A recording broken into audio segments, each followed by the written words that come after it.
বর্ষার শ্যামল প্রকৃতি উপভোগে লম্বা সফর করতে যাচ্ছেন দূর দূরান্তে? হাতের কাছেই রয়েছে মাসানজোর। পাহাড়, জলাধার, অরণ্যের শোভা মুগ্ধ করবেই। বর্ষা মানেই কেউ ছোটেন পাহাড়ে, কেউ আবার সমুদ্রে। তবে যদি লম্বা ছুটি, বড় খরচ, সময় নিয়ে সফর পরিকল্পনা করার অভাব থাকে, তাহলে সপ্তাহান্তের ছুটিতে যেতে পারেন মাসানজোর। বাংলা এবং ঝাড়খণ্ড সীমানায় তার অবস্থান। এখানে যেমন পশ্চিমবঙ্গ সরকারের যুব আবাস, সেচ দপ্তরের বাংলো ময়ূরাক্ষী ভবন রয়েছে, তেমনই খানিক দূরে রয়েছে ঝাড়খণ্ড পর্যটন দপ্তরের ময়ূরাক্ষী ব্রিজ। ময়ূরাক্ষী নদীর ওপর বাঁধ দিয়ে তৈরি হয়েছে বিশাল জলাধার। স্বচ্ছ জলাধারকে বেড় দিয়ে রেখেছে ছোট বড় পাহাড় সারি। পুল সীমা টের পাওয়া যায় না, এতটাই তার বিস্তৃতি। একদিকে জলাধার, অন্যদিকে রয়েছে জলবিদ্যুৎ প্রকল্পও। সশব্দে সেখান থেকে জল ঝর্ণার মতো বেরিয়ে আসে। এতটাই শব্দ, পাশের মানুষটিরও কথা শোনা যায় না। এখানেই তৈরি হয়েছে জলবিদ্যুৎ প্রকল্প। বর্ষায় রূপ বদলে দেয় মাসানজোরের। আকাশে জমা বাদল, মেঘ ছিঁড়ে বেরিয়ে আসা রবিকিরণ এক অদ্ভুত মায়াময় পরিবেশ তৈরি করে। কখনো কখনো জমাট বাঁধা কালচে মেঘের সঙ্গে ঘন সবুজ পাহাড়ের রঙের বৈপরীত্য চোখ ধাঁধিয়ে দেয়। এই ঝমঝমিয়ে বৃষ্টি নামলো, পরেক্ষণেই মেঘ কেটে নীল আকাশ দেখা দিল। বর্ষা প্রকৃতি যেন ক্ষণে ক্ষণে খেলা দেখায়। পর্যটকদের থাকার জন্য যুব আবাসটিও রয়েছে জলাধারের গায়ে। ছোট্ট একটি টিলার মাথায় উঁচুতেই অবস্থান বলেই এখান থেকে চারপাশের শোভা দারুণ দেখায়।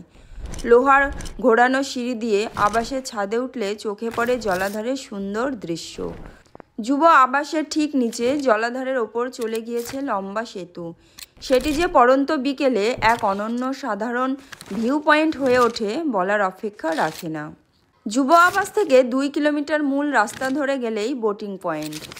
সেখানে স্পিড বোটে চেপে ঘুরে সাক্ষী হওয়া যায় এক মনে রাখার মতো বিকেলের। বোটিং পয়েন্ট ছেড়ে মিনিট 5 হাঁটলে মিলবে বেশ বড় এবং লম্বা সেতু। সেই সেতু থেকেই একদিকে দৃশ্যমান জলাধার, অন্যদিকে জলের অঝোর ধারা সশব্দে ক্যানালে পড়ছে। ভালো করে লক্ষ্য করলে চোখে পড়বে উড়ে বেড়াচ্ছে ঝাঁকে ঝাঁকে টিয়া। পশ্চিমবঙ্গ যুব আবাসের খুব কাছে রয়েছে স্থান, এখান থেকে জলাধার সুন্দর দেখায়। এই জায়গায় নামি দামি হোটেল সেই অর্থে এতদিন ছিল না, বরং এখানকার সর্বত্রই মিলত ঝাড়খণ্ডের খুব সাধারণ খাবার দাবার। আটার পুরি, ছোলার তরকারি, ধুসকা। এছাড়াও পাওয়া যেত ডিম টোস্ট, চা, ঠান্ডা পানীয়, ভাত, মাছ, মাংস। তবে ধীরে ধীরে পর্যটনের প্রসার হচ্ছে, বাড়ছে দোকানপাট। সম্প্রতি ঝাড়খণ্ড পর্যটন দপ্তর জলাধারের গায়ে থাকার জন্য পরিবেশ বান্ধব অথচ আধুনিক কাঠের কটেজ তৈরি করেছে। কিভাবে যাবেন মাসানজোর? হাওড়া থেকে ট্রেনে সিউড়ি গিয়ে দুমকাগামী বাস ধরে মাসানজোর পৌঁছানো যায়। কলকাতা থেকে সড়কপথেও বীরভূম হয়েও মাসানজোর যাওয়া যায়। দূরত্ব 225 কিলোমিটার। যেতে 6 থেকে 7 ঘন্টার কাছাকাছি সময় লেগে যায়। যানজট থাকলে সময় আরও বেশি লাগতে পারে। আর কোথায় যাবেন? মাসানজোর থেকে ঘুরে নেওয়া যায় মলুটি। এই গ্রামে রয়েছে অসংখ্য পুরনো মন্দির। মন্দির গাত্রে টেরাকোটার কাজ প্রশংসার দাবি রাখে। গিয়ে কোথায় থাকবেন? পশ্চিমবঙ্গ সেচ দপ্তরের বাংলো আছে ময়ূরাক্ষী ভবন।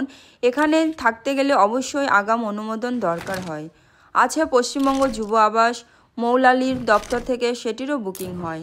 অনলাইনেও বুক করা যায়। ঝাড়খণ্ড ট্যুরিজমের ময়ূরাক্ষী রিসর্ট ছিল এতদিন, এখন যোগ হয়েছে ম্যাসানজোর ইকো কটেজ।